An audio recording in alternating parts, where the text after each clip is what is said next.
Good evening. It's Temple's out there already signing a few things. Don't go rushing out. She's just she enjoys people, and she is so enthusiastic that she's already at work. But well, good evening, everybody. I'm Paul Alexander. I direct the Institute on the Common Good here at Regis, and on behalf of our Father President, John Fitzgibbons, I'm really pleased to have you here tonight. As director of the Institute, I've had the pleasure of really introducing Nobel Peace Prize laureates, presidents of other nations, current presidents, former presidents, civil rights leaders, imams, rabbis, cardinals, a whole slew of people. And I have never, ever had any person and so excited. People are so excited to have Temple here, far more than any of these other people that I've introduced. It is just phenomenal. It's, 10-year-olds, renowned scholars, everybody just comes up and says, wow, and I know that's why you're here. And the more I get to know Temple, the more all I can say is wow. So I would like to thank a few people, and especially thank Temple for being here, but I'd also thank our Regis partners, Student Disability Services, the Rickard-Hartman College for Health Professions, the Regis University Sustainability Committee, but especially I'd like to thank our cattle industry partners, Francis and Ryan Rupert and Kurt Pate, who really are responsible for having Temple here, and they couldn't be here tonight, but they really, without them, there's no way she would have come. The definition of the common good that's used by the Institute comes from a church doctrine that defines the common good as the sum total of social conditions which allows people, either as groups or as individuals, to reach their fulfillment more fully and more easily. I think Temple generates excitement because through her passion and the way she has lived her life, despite very difficult circumstances, she has shown us that it is possible for every one of us to live a fulfilled life, and that no one, absolutely no one, should ever be discounted because they are different. Dr. Temple Grandin is first and foremost a scientist, a professor of animal science at CSU who is known worldwide for her skill, her vision, and her inventions around the handling of livestock and the improvement of animal welfare. As Todd Ingalls said, a member of the cattle industry, said over dinner tonight, when Temple talks, the industry listens, and not only does the industry listen, but the industry acts to improve on animal welfare, and they do it within an hour of Temple speaking. I mean, it's just phenomenal, the impact that she has had on the animal industry. Of course, she's also world-renowned in her ability to help parents and educators understand autism and to help those on the autism spectrum succeed. But as she says, autism is an important part of me, and I do not want to change. But my career is my identity, not autism. And as you know, she has had a wonderful career. A best-selling author, she was listed in 2010 in Time 100 list of the 100 most influential people in the world, where she was placed in the heroes category.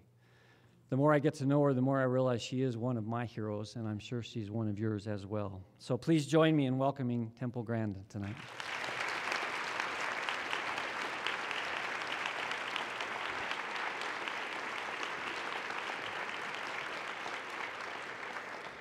Well, it's really great to be here. Got quite a lot of things I want to talk about tonight. You know, when I was, first of all, as a young child, I had no speech. I think I'll just talk a little bit about the autism spectrum and some of the changes in diagnosis. You know, now that they've changed the diagnosis, the autism spectrum's going from a mild, socially awkward Asperger kid with no speech delay to a kid that's got serious speech delay, and to a kid that's may have difficulty just doing, most basic skills. But when I was young, my ability in art was always encouraged. We've got to work on building up the kids' area of strength. Another thing that really helped me is in the 50s, kids were taught how to shake hands. Kids were taught how to have manners. These things were just taught. And we need to be doing a lot more of that. Okay, I think I want to get into my slides. And I want to get you thinking about how different kinds of minds, process information.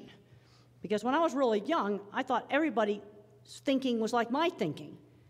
And it was really interesting to find out that everybody doesn't think the same way. Now, a question I want to ask is, when does normal variation become something that is abnormal? When does a mild autism become just geeks and nerds?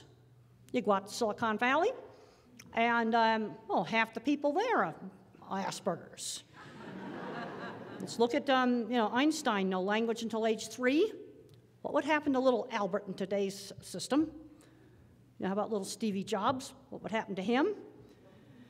The other thing is, these diagnostic labels are not precise. There's a tendency for people to get completely locked into the label. All right, what would happen to these guys today?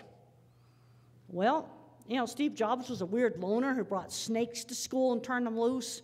He was bullied and teased. And I was bullied and teased as a young child, as a teenager. And the only place I was not bullied and teased was shared interests. Horseback riding, electronics. I wasn't bullied and teased in those shared interest groups. We need to be getting these kids into something where they have a special interest they can share with other people. Go look up some of the CEOs of some of the big Silicon Valley companies. I think you'll find some Asperger's. But I don't mention the live ones by name. You can look those up online. I only mention the dead ones by name. I think you have to look at things like personality traits, sort of like a music mixing board. You've got a slot there for each different personality trait. Visual thinking, which I'm going to be talking about. You can be more a visual thinker, less a visual thinker, more anxiety, less anxiety. They're continuous traits. Now, I'm a total visual thinker, and the HBO movie did a really great job of showing how my mind works. And when I designed livestock handling facilities, I could test run it in my mind. I didn't know that other people could not do this. I thought everybody could just test run equipment in their mind. And I can actually start making the cattle move. I thought that's easy. And here are some of my drawings. Now, when I first started out, I also had the added problem of being a girl going into a man's world back in the 70s. And that was much more difficult than the autism stuff. But one of the ways I had to work is I had to sell my work rather than myself. So I was at an ag engineering meeting. They didn't want to talk to me because I was just too weird. And then I whipped out my drawings. And they go, "You did that?"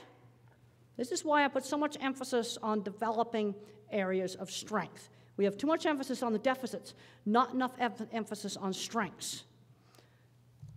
Well, I do have some big visual circuits in my head. This is probably in the top 20%. There is an art professor that does have a bigger one, but we've got quite a few visual circuits. Now, when it comes to learning through my ears, not so good. This is the circuit for speak what you hear. This is a circuit in the brain for speak what you see. That's the normal one, and there's mine. Well, this is definitely getting into some abnormal territory. Those bushes branch all over the whole entire brain. And that maybe explains why when you give me a key word, I start seeing pictures, like Google for images. That's the way my mind works. Now, the price I paid for that is I had less fibers for getting my speech out. I had a harder time getting that speech out. Well, and this is where a lot of early intervention made a big difference. I can't emphasize enough. You got 3-year-olds that are not talking. I don't care what their diagnosis is. The worst thing you can do with those 3-year-olds is to do nothing with them. Got to get a lot of one-to-one intervention. Another thing we got to teach these kids is turn taking. And that was taught to me with board games, and then a little later on with card games. You got to learn how to wait and take your turn. Well, the blue part on there is full of water, and you can see I've got a big asymmetry. That pretty well trashed out my math department. And I could do the elementary school math just fine, but algebra was impossible. So how did I manage to get through college?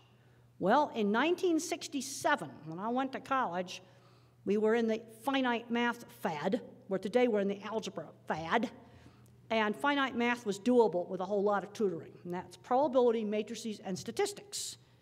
So what would happen to me today? I couldn't pass algebra. Well, I'm going to show you why the world needs to have us visual thinkers. Well, back in '68, I had a chance to learn computer programming. This is the same computer that Bill Gates learned computer programming on. Well, it was just impossible.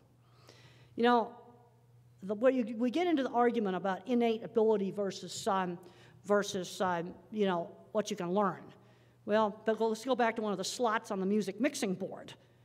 I think where innate makes a big difference is on extreme ability. Like you might have a little third grader that's a genius in math, and he needs to be moved ahead to high school math if he can do it, and extreme not being able to do it. And then the plasticity is in the middle.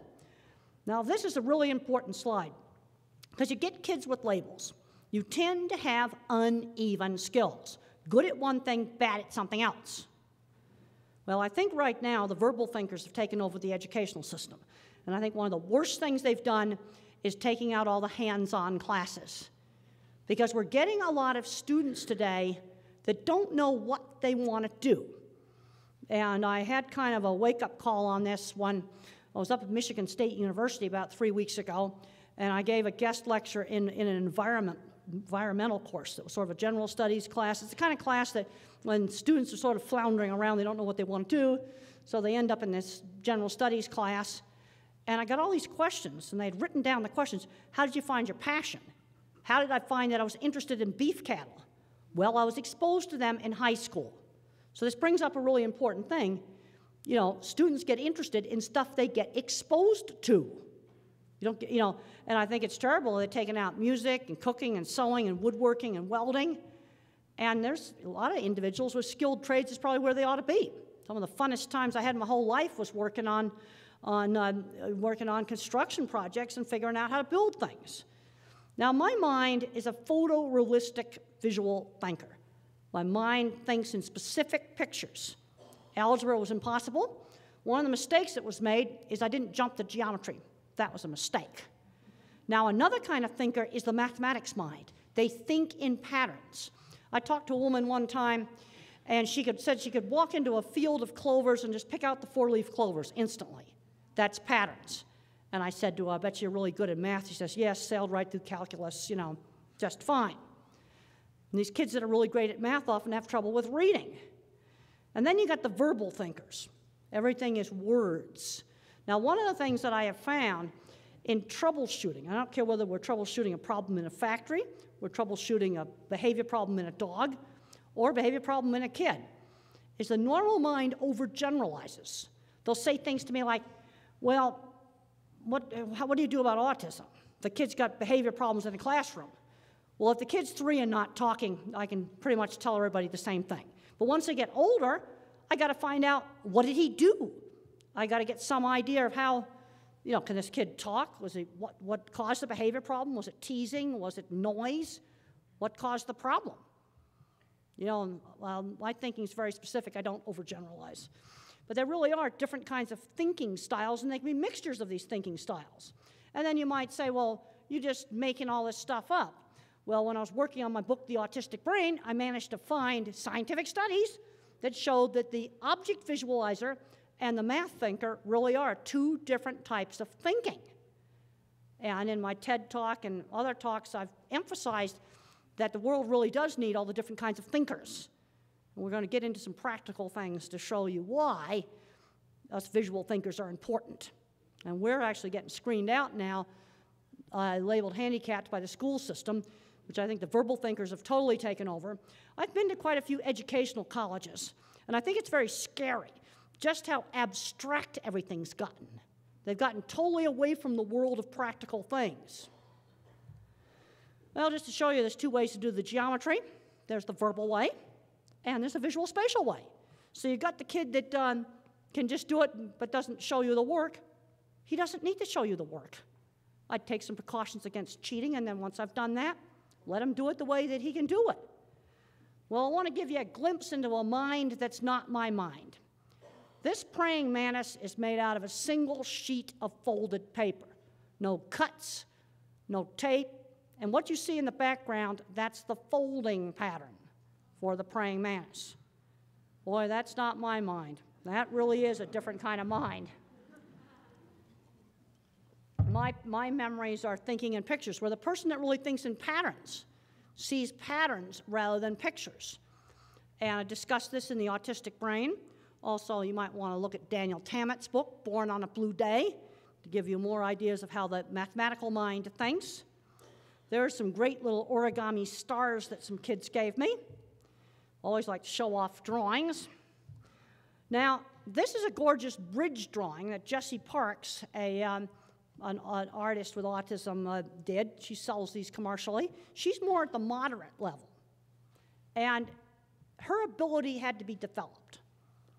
And you've got to stretch these kids, because all she wanted to do was paint pictures of electric blanket controls. Well, I don't think many people want the electric blanket controls or the Merrill Lynch signs or the Godiva chocolate signs. You know, this brings up the whole thing is we got to stretch these kids. You got to stretch them just outside their comfort zone. I'm seeing too many kids that don't know how to shake hands. You know, and they're perfectly capable of shaking hands. And one of the ways that I learned that, so when I was a young child, when I was 8 years old, I had to be party hostess at my mother's parties.